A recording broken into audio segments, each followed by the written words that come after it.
Teorias da conspiração, notícias falsas, distorções e delírios coletivos. Desde a sua ascensão em 2018 no Brasil, a extrema-direita induz os seguidores a comportamentos agressivos, que alteram a percepção da realidade e dos fatos. Na noite de quarta-feira, 3 de novembro, um homem explodiu bombas na frente do Supremo Tribunal Federal em Brasília. Como ato final, colocou um dos artefatos embaixo da cabeça e tirou a própria vida. No passado, o ex-presidente Jair Bolsonaro já tinha gravado vídeos dizendo que tiraria a própria vida pela liberdade e incentivou o público a repetir a mesma frase. O incentivo à violência e a comportamentos fanatizados resultaram em outro episódio que aconteceu em Brasília. No dia 8 de janeiro de 2023, uma turma radicalizada invadiu o Palácio do Planalto, o Congresso Nacional e o Supremo Tribunal Federal num ato golpista, que contestava a derrota de Bolsonaro nas eleições de 2022. O próprio Bolsonaro se negou a aceitar o resultado, levantando teses falsas sobre a falta de confiabilidade das urnas e contra a figura do Alexandre de Moraes, ministro do Supremo e então presidente do Tribunal Superior Eleitoral. O apito de cachorro do presidente fez muitos militantes radicalizados acamparem em frente aos quartéis, fecharem rodovias e propagarem abertamente uma intervenção militar patrocinada pelas Forças Armadas. Segunda-feira, 18 de novembro de 2024.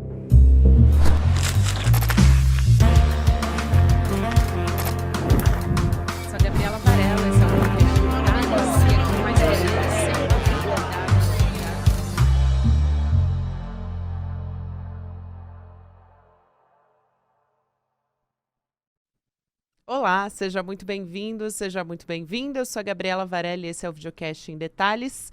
Aqui sempre com um convidado, uma convidada, a gente analisa uma temática, uma notícia importante do momento. Hoje eu vou conversar com o professor, pesquisador, o Paulo Demuro, que é autor do livro Políticas do Encanto, Extrema-Direita e Fantasias da Conspiração. Paulo, bem-vindo ao Em Detalhes OSL pela primeira vez. Obrigado, é um prazer estar aqui. Prazer te receber. Bom, antes de mais nada, eu quero trazer um pouco do contexto do que foi o ato de quinta-feira, né, que terminou com a morte do Francisco Wanderlei Luiz. Ele lançou bombas na direção do Supremo Tribunal Federal, segundo as investigações, e depois ele deitou sobre um explosivo que, foi detonado na cabeça dele. E como é que esse ato, a gente observou diversas mensagens e ainda outras estão surgindo. Vou deixar claro aqui que a gente está gravando na quinta-feira, dia 14 de novembro, então até esse programa ir para o ar, outras novidades vão surgir a respeito desse assunto. Mas, em geral, a gente já sabe que ele era um bolsonarista notório, que ele foi candidato e que ele deixou diversas mensagens nas redes sociais. Como é que tudo isso está muito atrelado ao discurso extremista do Bolsonaro? Para a gente começar a conversa. Acho que é um bom começo. Está íntima e profundamente atrelado ao discurso extremista, à linguagem extremista. Eu acho que a gente precisa enquadrar o fato dentro desse contexto, né? Quando eu soube da notícia, fui logo, né, com a mente nas lembranças do 8 de janeiro e tudo que foi o período bolsonarista, claramente, enfim, aqueles 4 anos da presidência, marcados, desde antes, na verdade, né, por um discurso de ódio extremamente violento, por um léxico extremamente radical, né, que a gente vê hoje ressurgindo, por exemplo, na eleição de Trump nos Estados Unidos, né, mas também em certos outros ambientes da extrema-direita europeia e também sul-americana, Milei, e brasileira, né, em detalhe também. E que nos faz pensar num ponto específico, que é muitas vezes defendido por essas pessoas, né, nos termos de uma liberdade de expressão, né? Parece que, do ponto de vista de quem pratica, né, a extrema-direita, né, de quem performa a extrema-direita, de quem pertence a esses grupos de extrema-direita, palavras sejam apenas palavras, né? E eles tentam sempre descolar, enfim, discurso e realidade, linguagem e realidade. Quando, na verdade, enfim, a gente sabe isso, linguistas, semioticistas como eu, avisaram isso faz muito tempo, né? Palavras não são meras palavras, palavras são ações, palavras são gestos. Nós fazemos coisas com as palavras, nós fazemos coisas com os nossos discursos, com as nossas narrativas. E elas têm uma repercussão concreta e imediata na realidade. Então, esse ato, assim como o 8 de janeiro, assim como o 6 de janeiro nos Estados Unidos, de 2021, não são atos isolados, não são atos que se justificam por um surto, digamos assim, psicótico, tanto individual quanto coletivo, mas são consequências diretas dessas palavras, são consequências diretas desse discurso que fomentou, que criou mundos, que transformou esses mundos, muitas vezes imaginários, penso muitas vezes nas teorias de conspiração, por exemplo, que estão por trás desse discurso, em realidades concretas, a ponto que, através desse enlevo, desse transe coletivo, pessoas chegaram a cometer atos como aqueles que acabamos de mencionar, como aquele de ontem, né, por exemplo. Então, acho que é um ponto muito crucial a ser ressaltado. Eu acho que isso tem tudo a ver com o seu livro, né, e você vai poder explicar isso muito melhor do que eu, mas você fala sobre a magia desse discurso conspiratório, né, que existe muito. Eu vou trazer alguns exemplos aqui do que disse o Francisco Luiz. Ele chegou a escrever para Lira, presidente da Câmara, para o Pacheco, presidente do Senado, para o Donald Trump também, presidente reeleito, né, eleito novamente nos Estados Unidos. Um desses discursos dele, né, uma dessas mensagens, ele diz: Donald Trump, se você ama e respeita as crianças, acelera a Operação Storm, que está super dentro desses discursos extremistas que são perpetuados nessas bolhas, né, da extrema-direita. Essa Operação Storm é um desses discursos conspiratórios. Manda o FBI aqui para a Ilha de Marajó, que foi aquela história que surgiu com a Damares Alves quando ela era ministra das Mulheres, dos Direitos Humanos. No Brasil, não temos justiça nem polícia federal. O que temos é Gestapo, não serve para nada. Serve para prender velhinhas inocentes. E aí ele está falando do 8 de janeiro. Também, da mesma maneira, se descobriu que ele escreveu para uma das pessoas que estavam no 8 de janeiro, né, para uma mulher que se chama Débora Rodrigues. Ele diz: Débora, por favor, não desperdice batom. Isso é para deixar as mulheres bonitas. Estátua de merda se usa TNT. Que, assim, coincidentemente foi um pouco do que ele fez ali, né? Porque ele usou artefatos ali no Supremo Tribunal Federal. E aí, quando você pega o discurso do próprio Bolsonaro, tem diversos, mas o que me vem à mente foi um muito emblemático, que ele usou muito, que era: eu juro dar a minha vida pela minha liberdade, né? Então, isso foi incutido na cabeça das pessoas desde o momento, imagino, do 8 de janeiro, quando essas pessoas estavam indo para as ruas ou nos acampamentos em nome de uma suposta liberdade, uma liberdade de expressão. E que Bolsonaro colocou isso no discurso dele de maneira muito forte, né? Sem dúvida. Bem, tem diversas camadas e diversos níveis de análises a serem explorados na sua fala aqui e nos atos todos, né, que a precedem, claro, né? Vamos lá, vamos tentar pôr uma ordem aqui. Vou tentar identificar algumas dessas camadas, alguns desses níveis de análise. Bem, em primeiro lugar, retomando um pouco o que eu estava dizendo como resposta à primeira pergunta, né, temos o poder das histórias, né? E muitas dessas histórias são histórias de cunho conspiracionistas, né? Essas que circulam e que circularam nos ambientes da extrema-direita. Você citou o caso, por exemplo, da tempestade, The Storm, né? Que é uma clara referência a uma teoria conspiratória conhecida como QAnon, né? Que surge em 2017 para dizer que o Trump havia sido eleito, e provavelmente ainda hoje, né, para dar um golpe derradeiro ao sistema, ao establishment, né? Essa elite, né, que está por trás das cortinas da política internacional, dominando o mundo, e dessa elite fazem parte personagens como Barack Obama, Hillary Clinton, né, mas outras até menos prováveis como Celine Dion, Marina Abramovic, enfim. E seria uma seita de pedófilos, satanistas, por isso a referência à Ilha de Marajó aqui, por isso, enfim, aquela menção às crianças, né, a Trump, né? E essas histórias fantasiosas, como disse, têm um poder de alcance muito, muito real, muito concreto. Se você juntar a isso, segundo ponto, outra camada, né?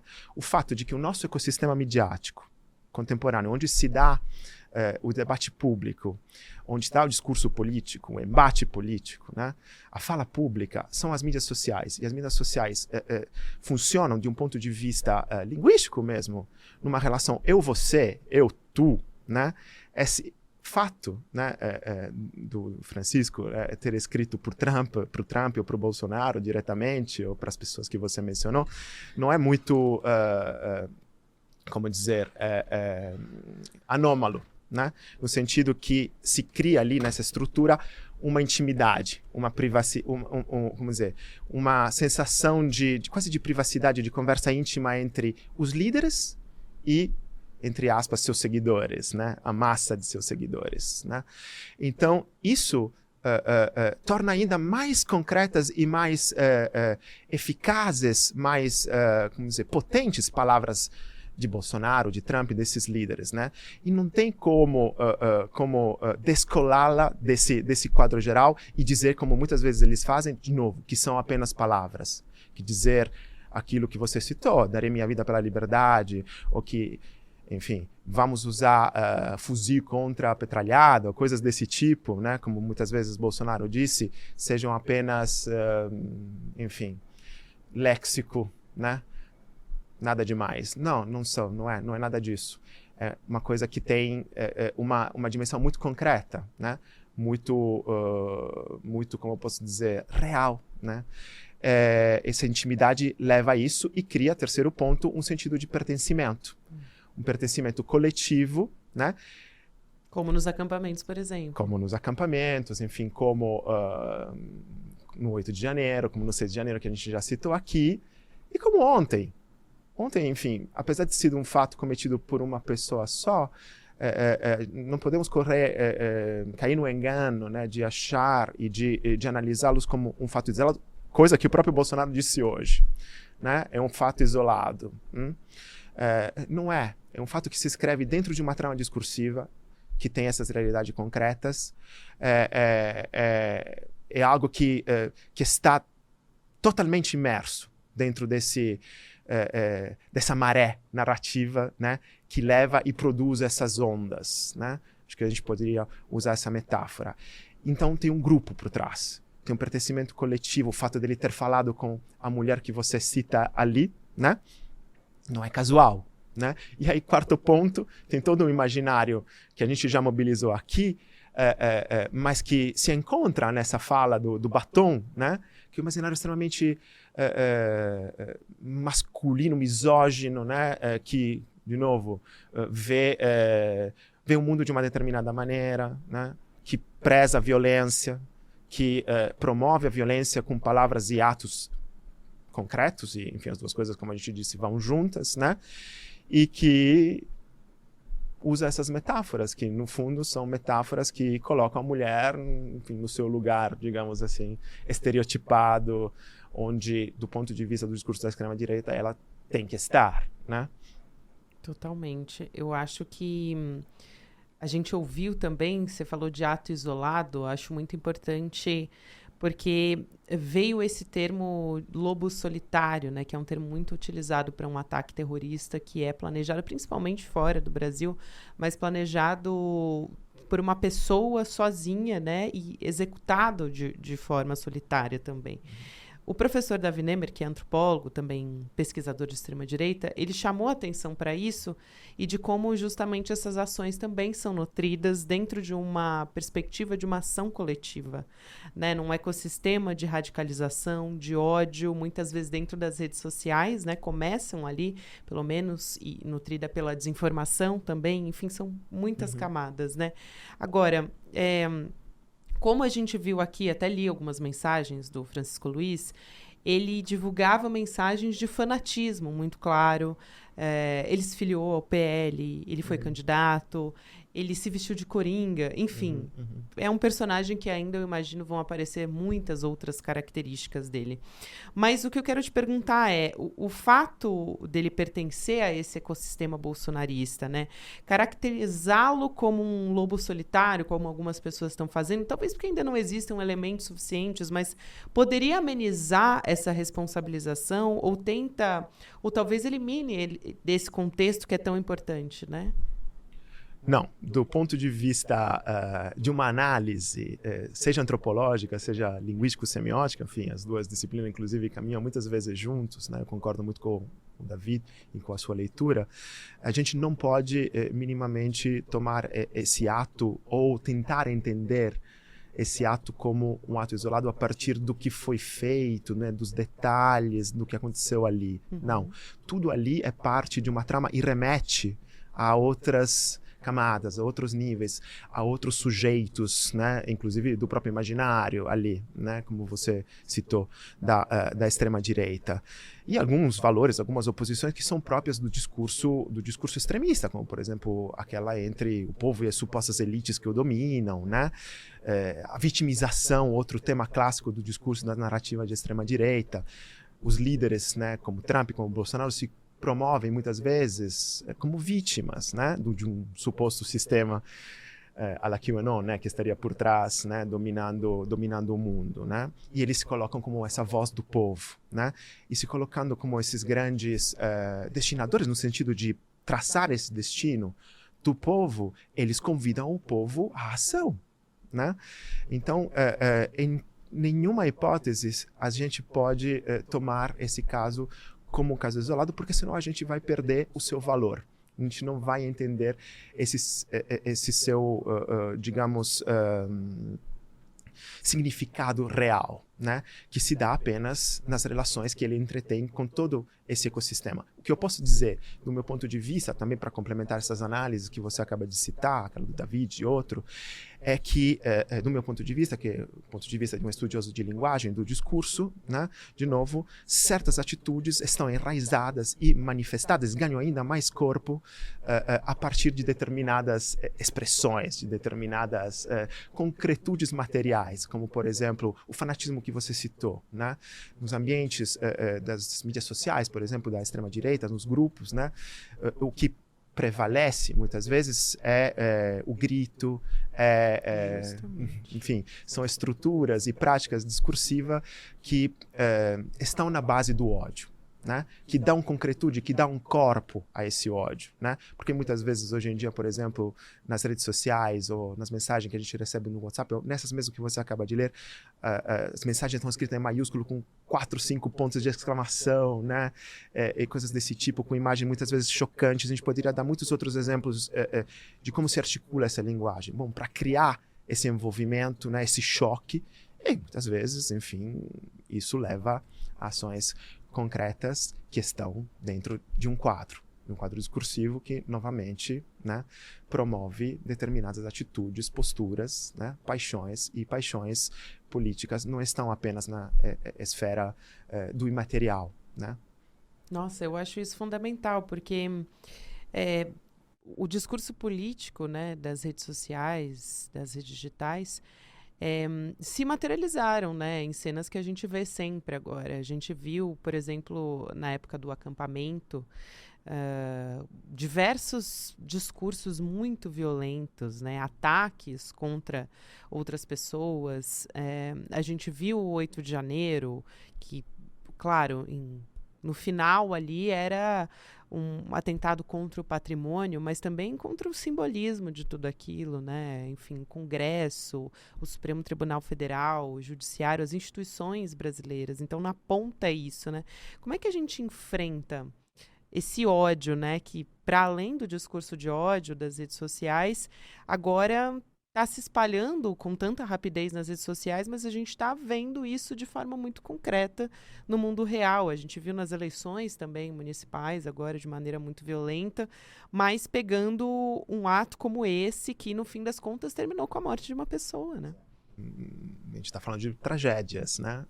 Tragédias individuais, coletivas, vidas, né? perdidas. Então é realmente muito grave. Enfrentar esse tipo de estrutura é talvez uma das tarefas mais urgentes de nosso tempo e talvez uma das mais complicadas, né?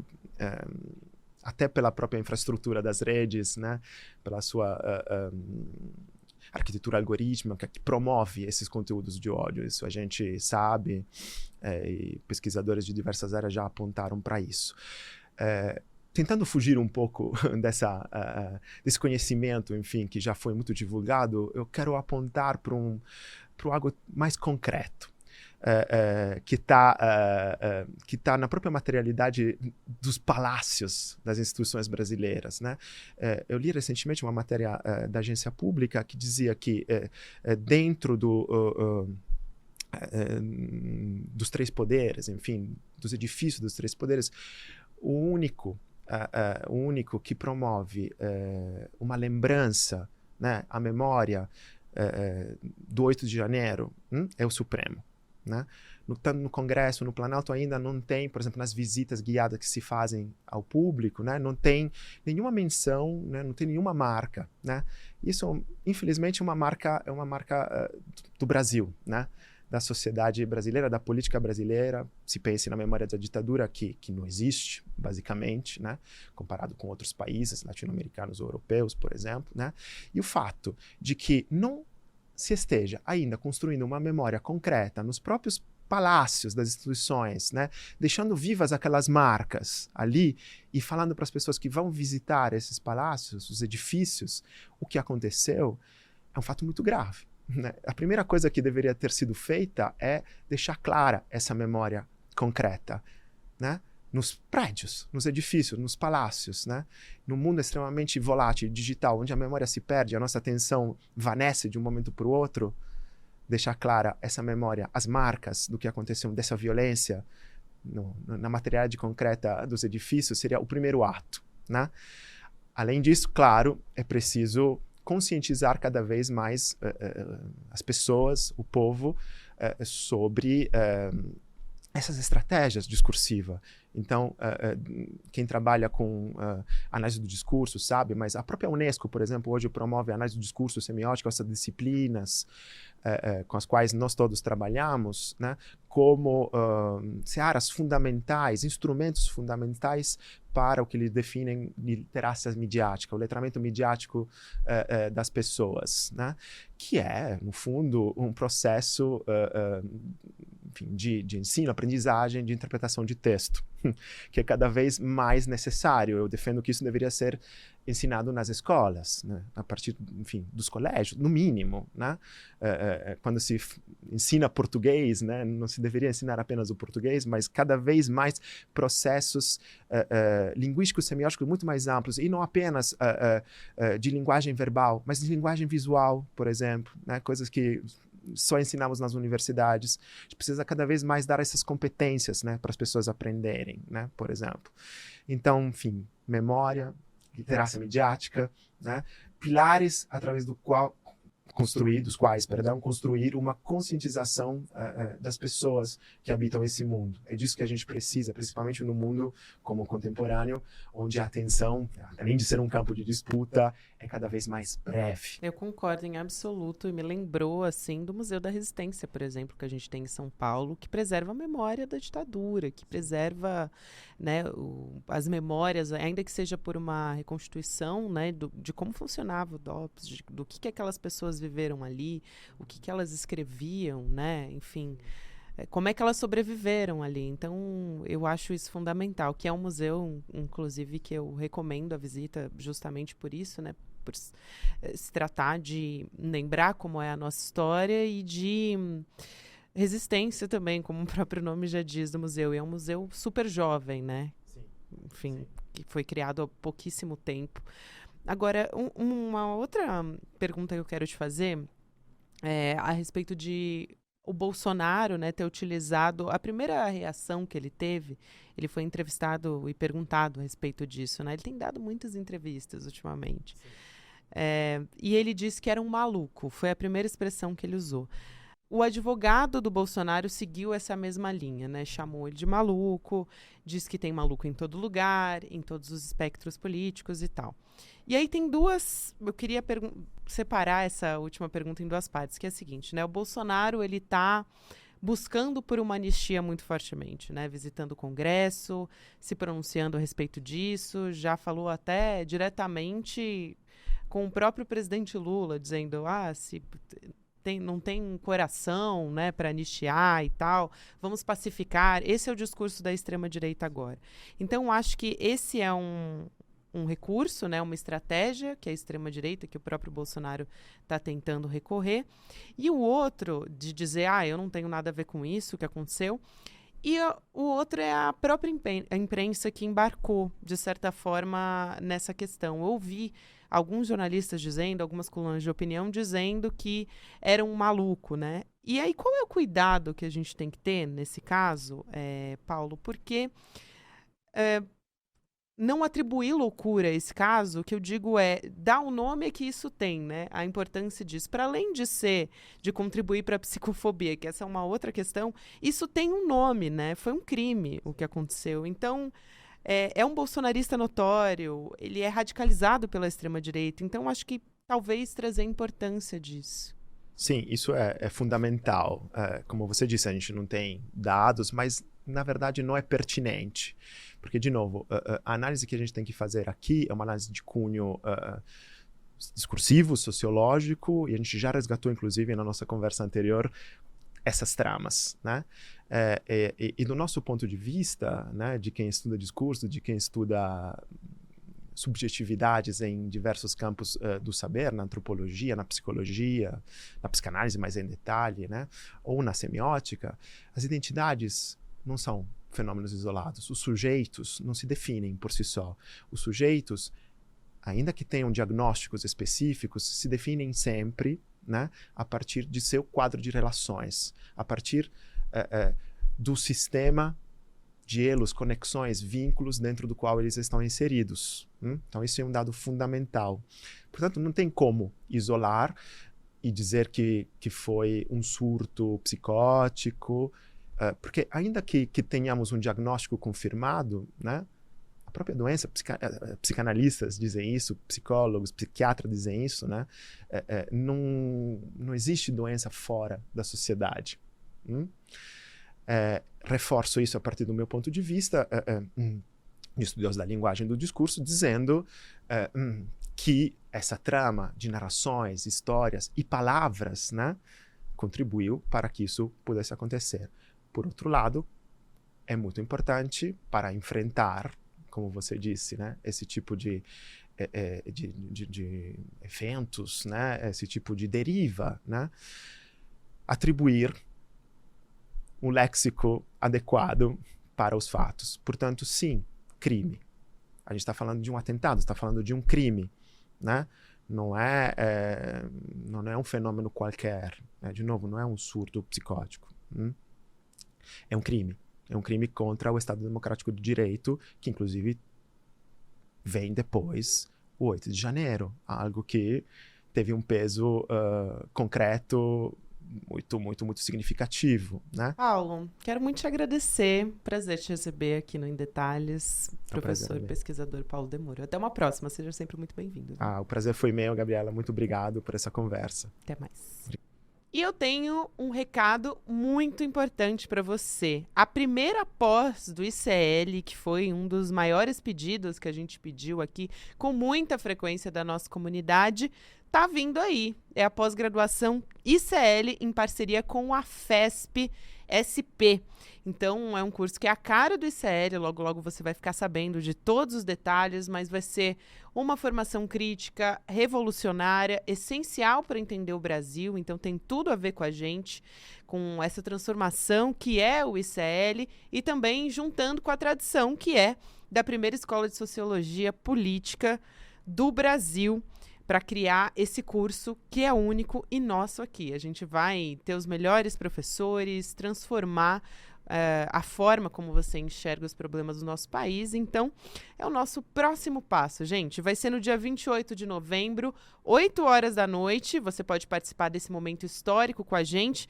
O Gessé Souza vai estar com a gente. O Eduardo Moreira também, nesse lançamento. A gente vai trazer todos os detalhes sobre essa pós, o formato do curso, quais que são as disciplinas, enfim. Então, vem com a gente. A gente vai estar...